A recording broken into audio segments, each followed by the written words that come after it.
Good morning students. તો last લેક્ચરમાં આપણે જે વાત કરેલી હતી એ હતી ગ્રીન હાઉસ અસર વિશેની. તો આજે આપણે આપણો નવું ટોપિક જે છે એ ચાલુ કરીશું. ટોપિકનું નામ છે ઓઝોન ગર્ત.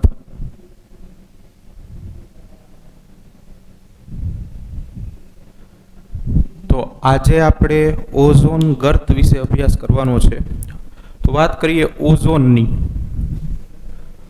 O3 ઓઝોન તરીકે ઓળખાય છે, વાયુમય અવસ્થામાં રહેલો ઘટક. હવે સામાન્ય રીતે શું છે તો કે પૃથ્વીની જે સપાટી છે, ફોર એક્ઝામ્પલ કે આ જે છે એ પૃથ્વી છે, એની સપાટીથી દરિયાની સપાટીથી અમુક ઊંચાઈ સુધી લેયર્સ આવેલા હોય છે.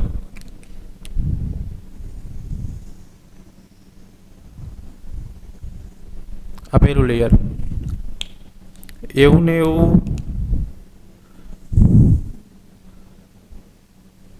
બીજું લેયર. હવે આ મુખ્ય પૃથ્વી છે એની દરિયાઈ સપાટીથી આપણે ગણતરી કરીએ છીએ. આ પહેલું લેયર જે છે એ અહીંયા સુધી દર્શાવેલું છે આપણે, બીજું લેયર જે છે એ અહીંયા સુધી દર્શાવેલું છે. તો આ બંને સ્તર જે છે એ બંને સ્તર અનુક્રમે ટ્રોપોસ્ફિયર અને સ્ટેટોસ્ફિયર તરીકે ઓળખાય છે. બંને સ્તર જે છે એની ઊંચાઈમાં પણ ઘણો બધો તફાવત રહેલો છે. આ બંને સ્તરનું મુખ્ય કામ શું છે તો એની અંદર સૂર્ય જે છે એ જે મુજબ આપણે ગ્રીન હાઉસમાં પણ વાત કરેલી કે સૌર વિકિરણો જે છે, સન રેઝ, આ પૃથ્વી ઉપર ફેંકે છે. હવે આ સૌર વિકિરણની અંદર ઘણા બધા અલગ અલગ પ્રકારના કિરણો રહેલા હોય છે, જેની તરંગ લંબાઈ પણ અલગ અલગ હોય છે. તો આ સૌર વિકિરણો જે છે એમાં કેટલાક નુકસાનકારક કિરણો હોય છે કે જે મનુષ્ય માટે હાનિકારક છે. તો એવા વિકિરણો જે છે એની સામે રક્ષણ આપવાનું કામ આ બે સ્તરો કરતા હોય છે. તો એની અંદર જોઈએ તો સ્ટેટોસ્ફિયર અને ટ્રોપોસ્ફિયર. તો શરૂઆતમાં જે આપણે બ્લેક કલરનું લેયર બતાવેલું છે એ ટ્રોપોસ્ફિયર છે, બરાબર છે. ટ્રોપોસ્ફિયર જે છે એને બીજા શબ્દોમાં શોભ મંડળ તરીકે, સ્તર તરીકે ઓળખવામાં આવે છે. અને બીજા નંબર ઉપર જે આ રેડ કલરનું દર્શાવેલું છે એ સ્ટેટોસ્ફિયર છે, બરાબર છે. સ્ટેટોસ્ફિયર માટે સમતાપ મંડળ અથવા તો ઉધ્વ મંડળ સ્તર તરીકે પણ ઓળખવામાં આવે છે. દરેક જે છે એની ઊંચાઈમાં પણ તફાવત છે. જે ટ્રોપોસ્ફિયર છે એ દરિયાની સપાટીથી 8 થી લઈને 16 કિલોમીટરની ઊંચાઈ ધરાવે છે, બરાબર છે. આ પોઈન્ટ્સ બુકમાં નથી આપેલા એટલે ખાસ નોટ કરી લેજો. બીજા નંબર ઉપર સ્ટેટોસ્ફિયર જે છે એ 16 કિલોમીટરથી લઈને 50 કિલોમીટર સુધીનું આવરણ ધરાવે છે દરિયાની સપાટીથી, બરાબર છે. તો પહેલું સ્તર ટ્રોપોસ્ફિયર છે, બીજું સ્તર જે છે સ્ટેટોસ્ફિયર છે. તો આપણે જે વાત કરીએ છીએ ઓઝોન વાયુનું આવરણ, કે જેને આપણે ઓઝોન સ્તર તરીકે ઓળખીએ છીએ, આ ઓઝોનનું આવરણ જે છે એ અહીંયા સ્ટેટોસ્ફિયરની અંદર જોવા મળશે, બરાબર છે.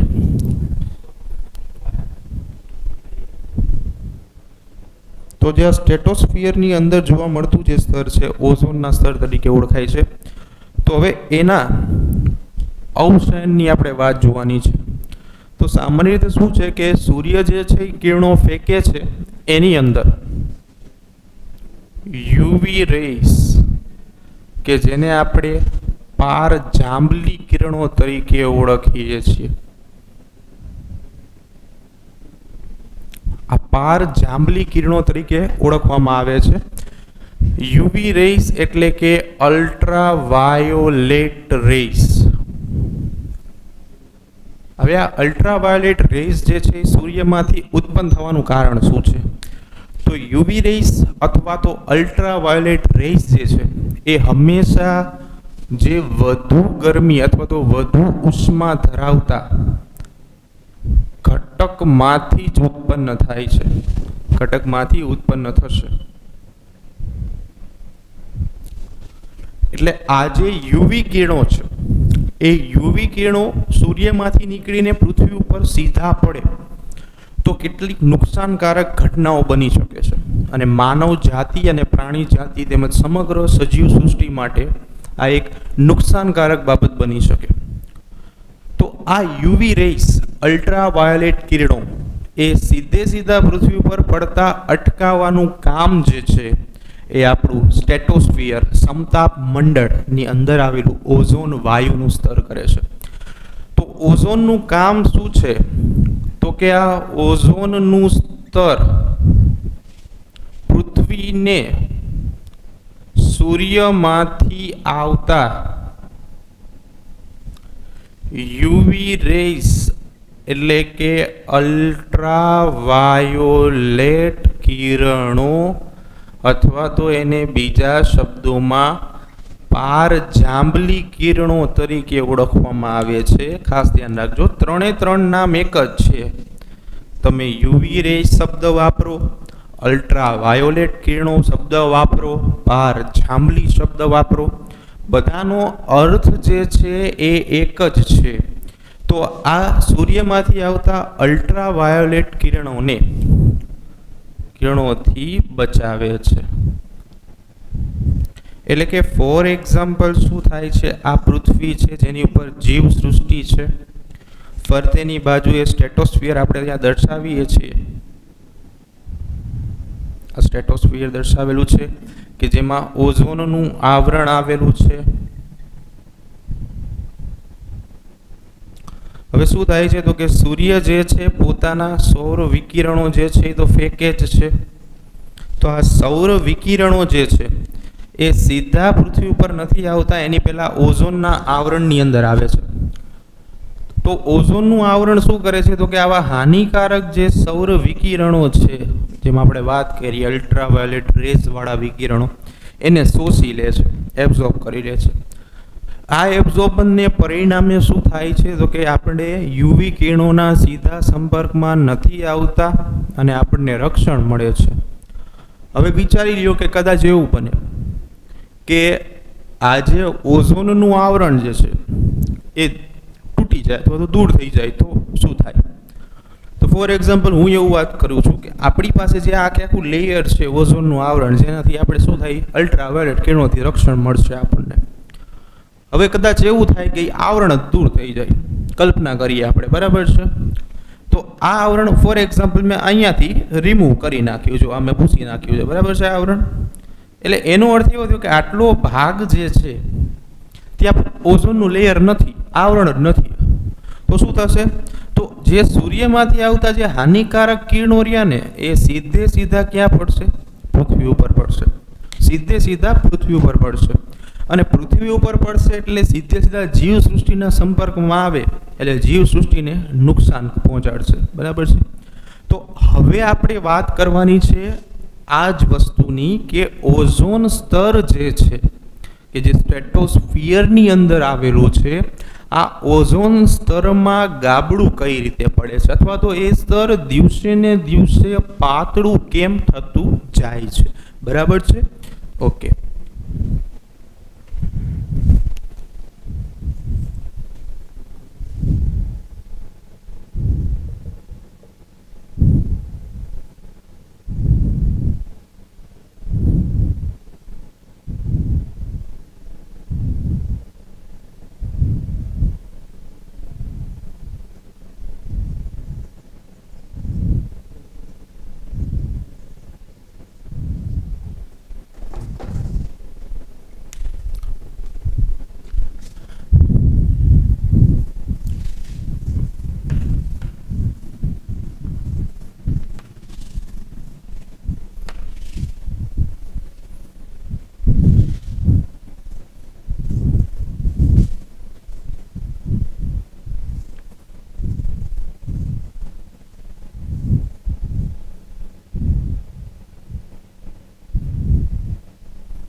આપણે વાત કરતા હતા ઓઝોન ગર્તની, બરાબર છે. તો જે ઓઝોન ગર્ત જે છે એ ઓઝોન ગર્ત ખરેખર છે શું? તો એની અંદર જો વાત કરીએ આપણે તો આ દિવસે ને દિવસે સ્તર ઓઝોનનું જે છે એ ઘટવાની ક્રિયા અહીંયા આપણે દર્શાવીએ છીએ. ફોર એક્ઝામ્પલ કે આખું લેયર છે, બરાબર છે, શરૂઆતમાં આવું સરસ મજાનું લેયર આવેલું છે પૃથ્વીની ફરતે કે જે યુવી કિરણો જેવા હાનિકારક કિરણો જે છે એની સામે રક્ષણ આપે છે. હવે શું થાય તો કે પહેલાં તો આપણે વાત કરીએ કે જે આ સ્તર છે ઓઝોનનું સ્તર, એની જાડાઈ જો આપણે માપવી હોય તો એને ડોબ્સન યુનિટમાં માપવામાં આવે છે. ડોબ્સન યુનિટ અથવા તો ડોબ્સન એકમો, બરાબર છે. આ ખાસ યાદ રાખવાનું કે જે સ્તર જે છે એની જાડાઈ જે આપણે માપીએ છીએ એ કયા એકમમાં માપવામાં આવે છે. જાડાઈ માપવા માટેનો એકમ, બરાબર છે, કે જે છે ડોબ્સન યુનિટ, ડીયુ તરીકે ઓળખશું. હવે શું થાય છે તો કે જે આ ડીયુ જે છે એની અંદર છિદ્ર પડવા, ગાબડા પડવા, ગર્ત પડવું બધી એક જ વાત છે કે ઓઝોન સ્તરમાં કેવી રીતે છિદ્રો પડે છે, ગાબડા પડે છે, એનું સ્તર જે છે એ પતલું થાય છે, એની આપણે બધી વાત કરવાની છે. તો એના માટે જવાબદાર ઘટકો કયા છે એની આપણે વાત કરવાની છે. તો સૌથી અગત્યની વાત જે છે એ છે ઓઝોન સ્તરમાં ગાબડા પડવા અથવા તો છિદ્રો પડવા. આના માટે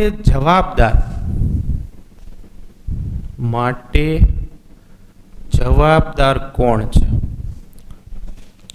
તો એના માટે જવાબદાર છે ક્લોરોફ્લોરોકાર્બન્સ,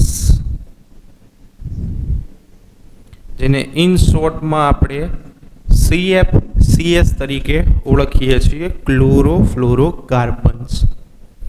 બીજું કે આ જે છે CFCS એ ક્યાંથી નીકળશે? તો CFCS જે છે એ ખાસ કરીને રેફ્રિજરેટર, ફ્રીજ તરીકે પણ આપણે ઓળખીએ છીએ, બરાબર છે. બીજું તો કે એર કન્ડિશનર અને કેટલાક સ્પ્રિંકન્સ. જો હવે જ્યારે આપણે કાલે વાત કરેલી હતી ગ્રીન હાઉસ ઇફેક્ટની, એ સમયે પણ આપણે એ વાત કરેલી હતી કે ગ્રીન હાઉસની અંદર ઓઝોન જે છે આના સિવાય કેટલાક ઘટકોની અંદર એમાં આપણે CFCSની પણ થોડી ઘણી ચર્ચા કરેલી હતી. તો અહીંયા પણ આપણે એ ચર્ચા કરવાની છે. સૌથી પહેલાં ક્લોરોફ્લોરોકાર્બન્સ.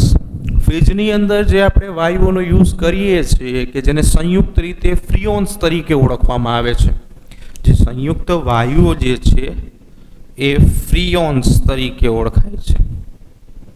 ફ્રીઓન્સ આખો વાયુઓનો સમુદાય છે, બરાબર છે. એવું રેફ્રિજરેટરમાં યુઝ થાય છે શીતક તરીકે, ઠંડુ કરવા માટે, બરાબર છે. નામ જ ફ્રીઝ એવું પડ્યું છે, થી જવું, બરાબર. નંબર 2 એસી, એર કન્ડિશનર. એસીની અંદર આપણે જોઈએ છીએ કે ઠંડી હવા ફેંકાય છે, તો એની અંદર પણ શીતક ઉપયોગમાં આવે છે અને એમાં પણ CFCS જે છે એ સારી એવી ભૂમિકા ભજવે છે. સ્પ્રિંકન્સ, બરાબર છે. આ તમારા માટે થોડું નવું હશે. કોઈ પણ સ્પ્રે હોય, ફોર એક્ઝામ્પલ કે છંટકાવ માટેનો સ્પ્રે હોય, તો એની અંદર ઉપરની બાજુ ગેસિયસ ફોર્મ કે જે પ્રેશર આપી શકે, એની અંદર પણ આ જે છે એનો યુઝ થતો હોય. એના અલગ અલગ વ્યુત્પન્નો છે, બરાબર છે. CFC 11, 12, બરાબર છે. એવા તો આ બધા વાયુઓ જે છે જે ઓઝોન સ્તરમાં ગાબડા પડવા માટે જવાબદાર છે. જે સ્તર જે છે એ દિવસે ને દિવસે પાતળું થતું જાય છે, એમાં છિદ્ર પડતા જાય છે, બરાબર છે. તો ઓઝોન સ્તરમાં પડતું ગાબડું, આ ગાબડું સૌથી પહેલા ઓઝોનમાં છિદ્રો પડવાની ઘટના સૌ પ્રથમ ક્યાં જોવા મળી? તો સૌ પ્રથમ એન્ટાર્કટિકા ખંડમાં જોવા મળી. આ MCQ અને 1 માર્કના પ્રશ્નમાં પૂછાઈ શકે કે ઓઝોન જે લેયર છે એમાં ગાબડા પડવાની ઘટના સૌ પ્રથમ ક્યાં જોવા મળી? તો જે એન્ટાર્કટિકા ખંડ છે એને ઉપરની બાજુએ જે ઓઝોન છિદ્ર આવેલું છે ને, ઓઝોનનું સ્તર, ત્યાં સૌથી પહેલાં આ છિદ્ર જોવા મળ્યું, બરાબર છે. બીજું કે આની માહિતી જે છે એ અમેરિકાની સ્પેસ એજન્સી નાસા દ્વારા આપવામાં આવેલી હતી. એટલે આ પણ 1 માર્કનો પ્રશ્ન બની શકે. ખાસ આ વાત બરાબર અગત્યની છે કે 1 માર્કના પ્રશ્નો જે છે એ કોઈ પણ ચેપ્ટરના કોઈ પણ ટોપિકમાંથી લાઇન ટુ લાઇન ગમે ત્યાંથી નીકળી શકે છે. એટલે નાની નાની બાબતને પણ અહીંયા આપણે કાળજીપૂર્વક નોંધશું. બરાબર છે. અને અગેઇન તમને કહીએ છીએ કે જે આ ચેપ્ટર છે એન્વાયરમેન્ટ સાયન્સના 14, 15 અને 16, 13, 14, 15, 16, હા બધા ચેપ્ટર જે છે એ બધા એવા ચેપ્ટર છે કે બહુ ઇઝીલી આપણને આવડી જાય, યાદ રહી જાય અને આને આપણે પરીક્ષામાં ખૂબ સારી રીતે લખી શકાય. તો નાસાએ સૌથી પહેલાં આની માહિતી આપેલી હતી. હવે પ્રશ્ન એવો થાય કે આપણે જે CFCS જે છે આ કેવી રીતે આ ગર્તમાં બરાબર છે ઉપયોગી છે, એટલે કે કઈ રીતે ગર્ત બનાવવા માટે મહત્વની ભૂમિકા ભજવે છે, તો એની આપણે વાત કરીશું. બીજું કે અહીંયા જે ઓઝોનનું સ્તર છે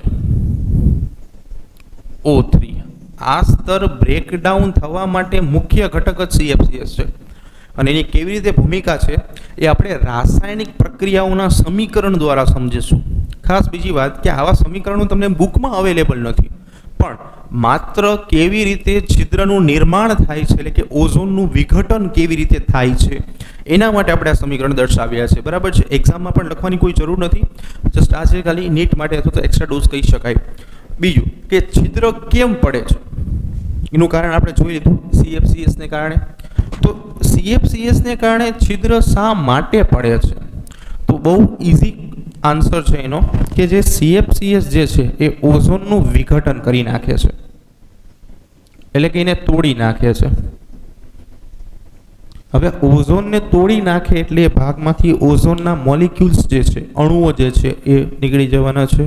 અને અણુઓ નીકળે આખું લેયર જે બનેલું છે, સ્તર બનેલું છે, આખું આપણે જે સ્તર જોઈએ છીએ એ અસંખ્ય માત્રામાં ઓઝોનના અણુઓનું બનેલું છે. હવે માનવ પ્રવૃત્તિઓને પરિણામે જે CFCS નીકળે છે અહીંયાથી, બરાબર છે, તો આ CFCS જે છે એ CFCS ઓઝોન ઉપર સીધી પ્રોસેસ કરે છે, એને તોડી નાખે છે. હવે ઓઝોનનું પોતાનું જ અણુ નહીં રહે તો એને બનાવેલું જે લેયર છે, જે સ્તર છે એ ધીમે ધીમે તૂટવાનું જ છે. બરાબર છે. એટલે સીધો અર્થ આનો એવો થયો કે CFCS ડાયરેક્ટલી ઓઝોન ઉપર પ્રોસેસ દર્શાવે છે અને એ જે છે એના મોલિક્યુલ્સને બ્રેકડાઉન કરી નાખે છે, તોડી નાખે છે. બરાબર છે.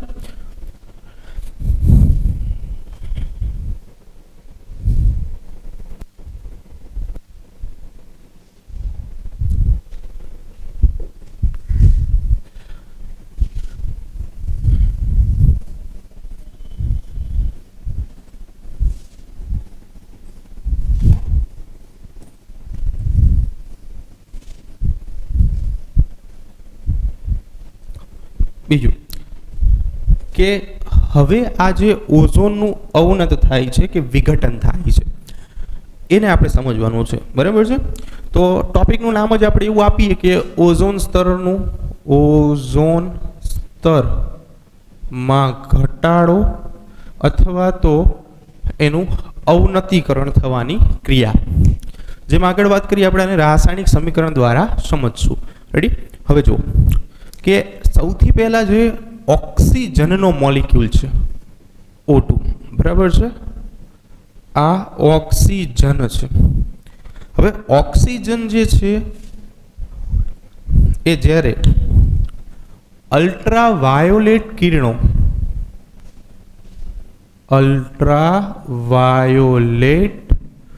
રેઝ એના સંપર્કમાં આવે છે. ખાસ થોડુંક ધ્યાન દેજો. બરાબર છે. સમજાય એવો ટોપિક છે, બહુ મજા આવે એવું છે. તો ઓક્સિજનનો અણુ જ્યારે યુવીના સંપર્કમાં આવે છે, યુવીની હાજરીમાં પ્રોસેસ કરે છે, તો કેમેસ્ટ્રીની અંદર આવી જ્યારે અલ્ટ્રાવાયોલેટ કિરણોની હાજરી હોય ત્યારે આ પ્રક્રિયા જે છે ને એમાં તમને આવું જોવા મળશે. અહીંયા મેં 2 ઓક્સિજનના અણુ બતાવ્યા છે. જુઓ, આ એક ઓક્સિજન છે અને આ બીજો ઓક્સિજન છે. સાથે સાથે મેં અહીંયા પણ એક ટપકું કરેલું છે, અહીંયા પણ એક ટપકું કરેલું છે. તો જે મેં અહીંયા ટપકું કરેલું છે એ આ ઓક્સિજનનો ઇલેક્ટ્રોન છે અને બાજુમાં જે ટપકું કરેલું છે તે આ બીજા ઓક્સિજનનો ઇલેક્ટ્રોન છે. તો આનો અર્થ એવો થયો કે જે આ 2 ઓક્સિજન એકબીજા સાથે બોન્ડ એટલે કે બંધ બનાવીને જોડાયેલા હતા, આ બંને ઇલેક્ટ્રોન પોતપોતાના આ બંને અણુઓ પોતપોતાના ઇલેક્ટ્રોન્સ લઈને છૂટા પડી ગયા. તો જે આ છૂટા પડેલા જે બે ઇલેક્ટ્રોન્સ છે તો આ બેને કહેશું આપણે મુક્ત મૂલકો, ફ્રી રેડિકલ્સ. બરાબર છે. કેમિસ્ટ્રીમાં તમે અભ્યાસ કર્યો હશે અને નહીં કરેલો હોય તો તમે આગળના ચેપ્ટરમાં અભ્યાસ કરશો. ઓકે, તો ઓક્સિજન જે હતો એ અલ્ટ્રાવાયોલેટ રેઝની હાજરીમાં, યુવી કિરણોની હાજરીમાં બે મુક્ત મૂલકોમાં છૂટો પડી ગયો છે. રેડી? હવે શું થાય છે કે આ બીજો કોઈ ઓક્સિજનનો અણુ છે એ આવા કોઈ મુક્ત મૂલકના સંપર્કમાં આવી જાય તો એ O3 બનાવે છે. અહીંયા પણ યુવી કિરણો જે છે એની હાજરી હોવી જરૂરી છે. તો O3 શું છે? તો O3 છે ઓઝોન. બરાબર છે. આ જે છે એ સામાન્ય ઓક્સિજનનો અણુ હતો, આ જે છે એ મુક્ત મૂલક ઓક્સિજનનો અણુ હતો. બંને જોડાઈ ગયા અને બંને બનાવશે ઓઝોન O3. રેડી? હવે શું થાય છે તો કે આપણો જે મેઇન CF2Cl2 આ એક આપણે ક્લોરોફ્લોરોકાર્બનનો ઘટક લીધો છે. હવે આ ક્લોરોફ્લોરોકાર્બન જ્યારે યુવી ની હાજરીમાં પ્રક્રિયા આપશે તો એમાં શું થશે તો કે CF2Cl અને Cl, જોજો ખાસ, CF2Cl2 હતું આપણી જોડે, એમાંથી એક ક્લોરીનનો અણુ છૂટો પડી ગયો છે. તો જે આ છૂટો પડેલો અણુ જે છે પોતાની પાસે પોતાનો ઇલેક્ટ્રોન છે, એટલે આ પણ શું કહેવાશે? ફ્રી રેડિકલ, એટલે કે મુક્ત મૂલક. હવે મહત્વની બાબત જે છે અહીંયાથી જ સ્ટાર્ટ થશે. અહીંયા આપણે પહેલાં ઓઝોન બનવાની આખી બે પ્રોસેસ જોઈ છે બંને. અહીંયાથી હવે આપણે ઓઝોનનું કેવી રીતે સ્તર વિઘટન પામે છે એ જોવાનું છે. તો આ હતો આપણો ક્લોરોફ્લોરોકાર્બનનો એક ઘટક. એનું મુક્ત મૂલક પ્રક્રિયા થઈ, ક્લોરીનનો મુક્ત મૂલક અણુ જે છે એ છૂટો પડી ગયો છે. હવે જે ક્લોરીનનો અણુ છૂટો પડ્યો છે એનું કામ શરૂ થાય છે આ છૂટો પડેલો ક્લોરીનનો અણુ જે આપણે અહીંયા લીધો છે. હવે આ છૂટો પડેલો ક્લોરીનનો અણુ જે છે એ વાતાવરણમાં રહેલા ઓઝોન સાથે સંકળાય છે. જો મુક્ત જે છૂટો થયેલો જે ક્લોરીનનો અણુ છે આ અહીંયા આવી ગયો છે. આ ઓઝોન કે જે આખું લેયર જ છે, ઓઝોનનું સ્તર છે, એની સાથે સંકળાય છે. એની સાથે સંકળાઈને શું થશે તો કે જો ઓઝોન જે છે એમાંથી ClO અને O2 જે છે એ મુક્ત થશે. ખાસ જોજો, જે ઓઝોન આપણી પાસે હતો એ ઓઝોને પોતાના ઓક્સિજન જે છે એનું છૂટું કરી નાખ્યું.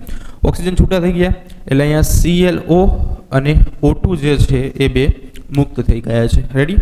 તો હવે શું થશે તો કે Cl જે છે એને એક ઓક્સિજન સાથે પ્રક્રિયા આપી ClO અને O2 બનાવી નાખ્યું.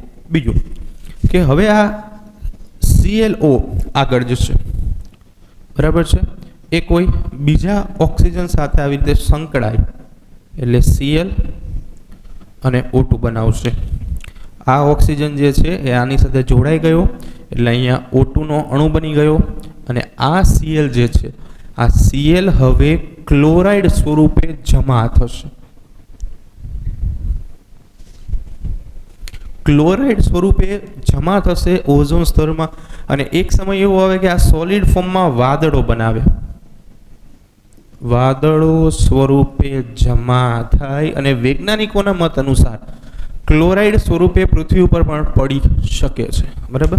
તો ફરીવાર આખી પ્રોસેસ જોઈએ. પહેલી બે પ્રોસેસથી આપણે કેવી રીતે ઓઝોન બને છે એની આપણે વાત કરી હતી. ઓઝોન પ્રિપેરેશનની આખી બે પ્રોસેસ છે અને બાકીની ક્રિયા જે છે એમાં કેવી રીતે આપણે ક્લોરોફ્લોરોકાર્બન જે છે એ નુકસાનકારક બને છે ઓઝોન માટે એ જોવાનું છે. તો સીએ પહેલાં તો આપણે ઓક્સિજન જે છે મુક્ત મૂલક પ્રક્રિયા વિશે અભ્યાસ કરી લીધો. બરાબર છે? બે નવજાત ઓક્સિજનના મુક્ત મૂલકો છૂટા પડે છે, એ કોઈ બીજા ઓક્સિજન સાથે પ્રક્રિયા કરીને ઓઝોન O3 બનાવે છે. ક્લોરોફ્લોરોકાર્બન જે છે એ યુવી અલ્ટ્રાવાયોલેટ કિરણોની હાજરીમાં CFCl અને ક્લોરીન જે છે એને છૂટો પાડે છે. આ ક્લોરીન જે છે એ ઓઝોન સાથે જોડાય છે. આ જે છે એ આપણો ઓઝોન છે. તો ઓઝોનની સાથે જોડાઈને ClO અને O2 બનાવે છે. ફરીવાર આ જે ClO જે છે એ બીજા કોઈ ઓક્સિજન સાથે જોડાય છે આવી રીતે, બરાબર છે, મુક્ત મૂલકવાળો, તો એ ક્લોરાઇડ અને O2 બનાવે છે. તો આવી રીતે જે ઓઝોન છે એ ઓઝોનનું કન્વર્ઝન જે છે એ O2 માં થઈ જાય છે. એટલે જે મુજબ આપણે વાત કરી કે આપણી પાસે જે ઓઝોનનું સ્તર છે પૃથ્વીની ફરતે આવેલું છે, એની અંદર આવા ઘણા બધા ઓઝોનના મોલિક્યુલ્સ આવેલા છે, બરાબર છે. આ જે છે એ ઓઝોન લેયર છે. હવે આપણે દિવસે ને દિવસે વધુ માત્રામાં CFCS પ્રોડ્યુસ કરીએ છીએ, ઉત્પન્ન કરીએ છીએ. આ CFCS જે છે હલકો હોવાથી સીધો વાતાવરણમાં પહોંચી જાય છે. સ્ટેટોસ્ફિયરમાં ગયા પછી શું કરે છે તો કે જે આ ઓઝોન છે એનું કન્વર્ઝન O2 માં કરી નાખે છે. તો દિવસે ને દિવસે જે ઓઝોનના મોલિક્યુલ્સ છે, ઓઝોનના અણુઓ છે, એ વિઘટન થવાની સંભાવનાઓ વધતી જાય છે. એટલે આ જે લેયર છે આખું લેયર ધીમે ધીમે શું થાય, તૂટતું જાય. એટલે લેયર તૂટે એટલે છિદ્રનું સર્જન થાય. એટલે એને ઓઝોન ગર્ત તરીકે ઓળખવામાં આવે અથવા તો ઓઝોન છિદ્ર, બરાબર છે. ઓઝોન ગર્ત અથવા તો ઓઝોન છિદ્ર તરીકે ઓળખાય. હવે આ ઓઝોન છિદ્રની નુકસાનકારક બાબત આપણે ઓલરેડી આગળ જોઈ ગયા છીએ કે જો કદાચ અહીંયાથી સન રેઝ યુવી કિરણોવાળા આવે તો એ સીધા ઓઝોનનું સ્તર જે છે એની અંદરથી સીધા પૃથ્વી સુધી પહોંચશે અને જીવસૃષ્ટિ માટે નુકસાનકારક બનશે, બરાબર છે.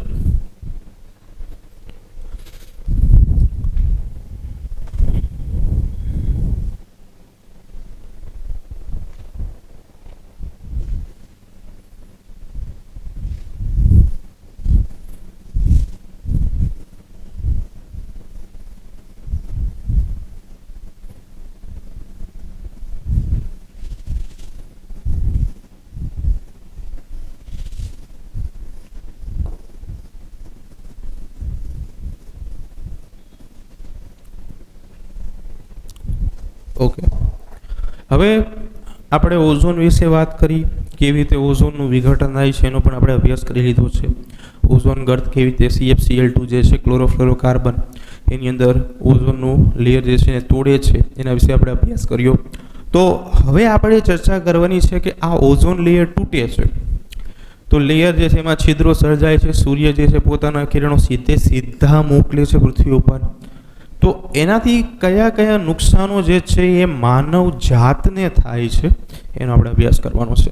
તો જોઈએ સૌથી પહેલાં તો ટોપિકનું નામ આપણે એવું આપશું, ઓઝોન છિદ્રની હાનિકારક અસરો. કમ્પ્લીટ. હવે ઓઝોન છિદ્રની હાનિકારક અસરો શું થાય છે એનો અભ્યાસ આપણે કરવાનો છે. તો સૌથી પહેલા ઓઝોનનું છિદ્ર છે, ઓઝોનનું સ્તર હતું, બરાબર છે, એ યુવી કિરણોને પૃથ્વી પર સીધા પડતા અટકાવતું હતું. તો અહીંયા આપણે વાત કરીશું UVB, એક ટાઈપ છે. આ જે તરંગ લંબાઈ ધરાવે છે આ સીધી પૃથ્વી દ્વારા શોષી જાય, સીધી પૃથ્વી દ્વારા શોષાઈ જાય છે UVB, અલ્ટ્રાવાયોલેટ રેસ, અલ્ટ્રાવાયોલેટ બી, બરાબર છે. તો આની જે તરંગ લંબાઈ છે એ પૃથ્વી દ્વારા સીધી શોષાઈ જાય છે. તો એનાથી કઈ નુકસાનકારક અસરો જે છે થાય છે એનો આપણે અભ્યાસ કરીશું. તો સૌથી પહેલાં તો જે આ યુવી જે છે, યુવી કિરણો એ DNA, બરાબર છે, ડીઓક્સી રિબો ન્યુક્લિક એસિડ ને સીધી અસર પહોંચાડે છે, બરાબર છે. તો જે DNA છે ડીઓક્સી રિબો ન્યુક્લિક એસિડને સીધી અસર પહોંચાડે છે, એને પરિણામે DNA ની અંદર વિકૃતિ સર્જાય છે. વિકૃતિની આપણે સામાન્ય માહિતી એવી આપી શકાય કે આકસ્મિક અથવા તો ઓચિંતા આવતો નુકસાનકારક ફેરફાર, બરાબર, કે અચાનક જ આવી જાય અને નુકસાનકારક હોય, કોઈ ફાયદાકારક ન હોય, બરાબર છે. તો એને આપણે વિકૃતિ કહેશું. હવે DNA ને સીધી અસર પહોંચાડે છે, ચલો એમાં વિકૃતિ સર્જાઈ તો આની હાર્મફુલ ઇફેક્ટ શું છે? ડીએનએ જે છે એક આનુવંશિક દ્રવ્ય છે. આનુવંશિક દ્રવ્ય. આનુવંશિક દ્રવ્યનો અર્થ એવો થાય કે જે ઘટક આનુવંશિકતાની ક્રિયા સાથે સંકળાયેલો છે. આનુવંશિકતાની ક્રિયામાં ઉપયોગી છે આવો ઘટક જે છે એ ડીએનએ. આનુવંશિકતાનો અર્થ એવો થાય કે જે પિતૃઓના લક્ષણ છે એ બધા બાળ પેટીની અંદર ઉતરી આવવાની ક્રિયા જે રહી ને એને આપણે આનુવંશિકતા કહીશું. એટલે બાળકો જે છે એ માતા પિતા જેવા લક્ષણો ધરાવતા હોય તો એ એક્ઝામ્પલ જે છે એ આનુવંશિકતાનું છે. તો અર્થ એવો થયો કે જો ડીએનએ એક વખત વિકૃત થશે તો એની અસર જે છે આવનારી સંતતિઓ આવનારી પેઢીઓમાં પણ પડશે. એટલે કે માતા પિતાનું જો ડીએનએ વિકૃત થશે તો આવનારી જે સંતતિ છે એમના બાળકો જે છે એમનું ડીએનએ પણ આવી વિકૃતિ ધરાવતું હશે એવું આપણે કહી શકાય. બરાબર છે? તો સૌથી જ પહેલી અસર કરે છે ડીએનએને, ડાયરેક્ટ અસર કરે છે, સીધી અસર ડીએનએ ઉપર કરશે. નંબર 2 કે ચામડીનું વૃદ્ધત્વ સર્જે છે. બરાબર છે? યુવી રેઝ જે છે એ સીધા વૃદ્ધત્વ સર્જે ચામડી ઉપર પડે ત્યારે. બરાબર છે? જે પણ એક નુકસાનકારક બાબત છે. આના સિવાય ચામડીનું કેન્સર સર્જે છે.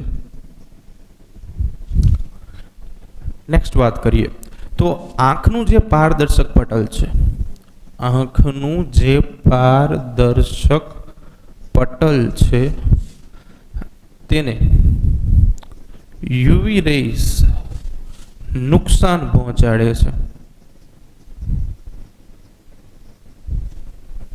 બરાબર છે? માનવ આંખ સીધા સંપર્કમાં આવે આંખના યુવી કિરણો તો એ નુકસાન પહોંચાડતા હોય છે.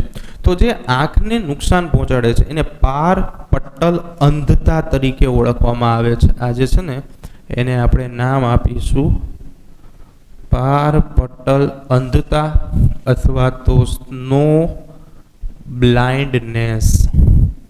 ખાસ બરાબર છે? આ યાદ રાખવાનું છે આપણે કે જે આંખના પારદર્શક પટલને યુવી રેસ અલ્ટ્રાવાયોલેટ કિરણો જે નુકસાન પહોંચાડે છે આ પ્રક્રિયા જે છે એને પારપટલ અંધતા અથવા તો સ્નો બ્લાઇન્ડનેસ તરીકે ઓળખવામાં આવે છે. બરાબર છે? હવે બીજા નંબર ઉપર જો વધુ પ્રમાણમાં થાય તો મોતિયો પણ સર્જાય છે. તો આ જે હતું એ અલ્ટ્રાવાયોલેટ કિરણો જે છે એની હાનિકારક અસરો હતી જે ઓઝોન છિદ્રના પરિણામે પહોંચે છે. તો જે ઓઝોનનું લેયર છિદ્રિષ્ટ થાય, છિદ્રો પડે એની અંદર ઓઝોન હોલ સર્જાય તો આ જે યુવી રે સીધા આવે અને આટલી બધી હાનિકારક અસરો જે છે એ પહોંચાડતા હોય છે. તો તમને આવો 2 માર્કની અંદર પ્રશ્ન પૂછાય કે ઓઝોન છિદ્રની હાનિકારક અસરો વર્ણવો તો એમાં તમે આ બધા રોગો વિશેની માહિતીઓ જે છે એ આપી શકો છો. બરાબર છે?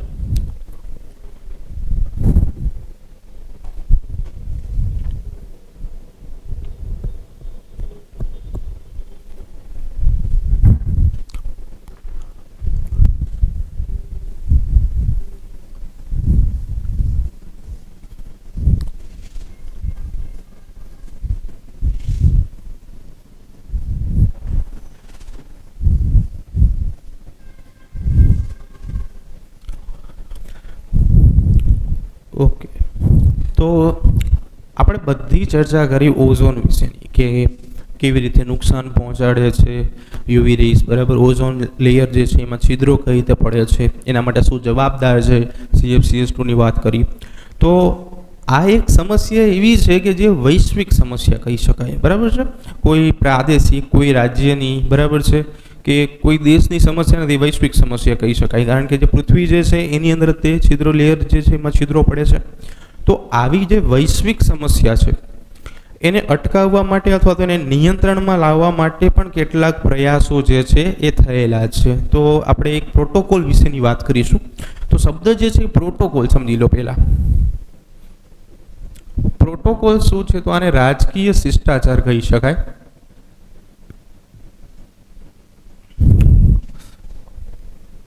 તો આ પ્રોટોકોલ અનુસાર શું હોય?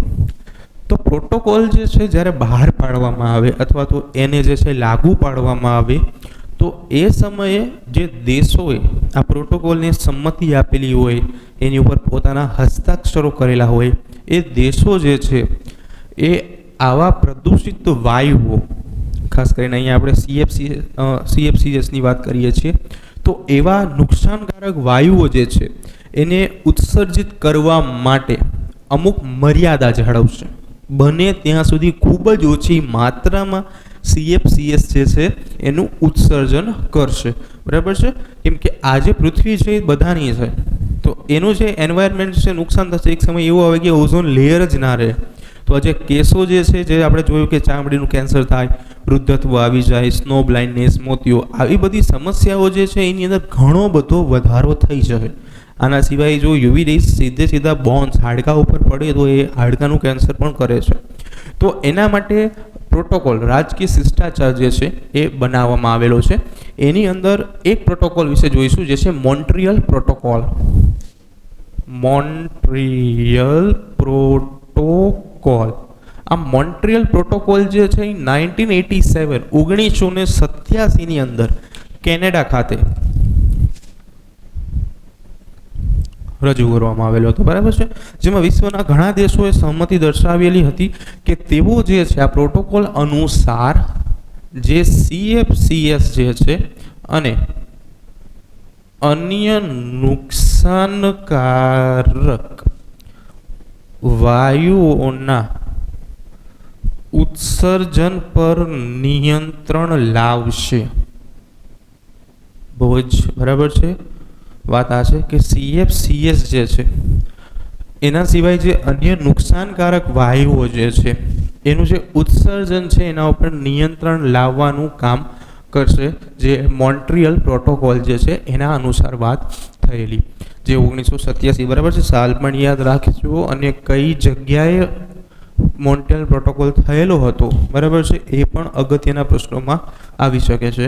તો આ આપણે આજે વાત કરી બધી એ હતી ઓઝોન છિદ્રની અંદર અવનયનની ક્રિયા, ઓઝોન છિદ્ર પડવાની ક્રિયા અથવા ઓઝોન સ્તરમાં અવનયનની ક્રિયા. બરાબર છે.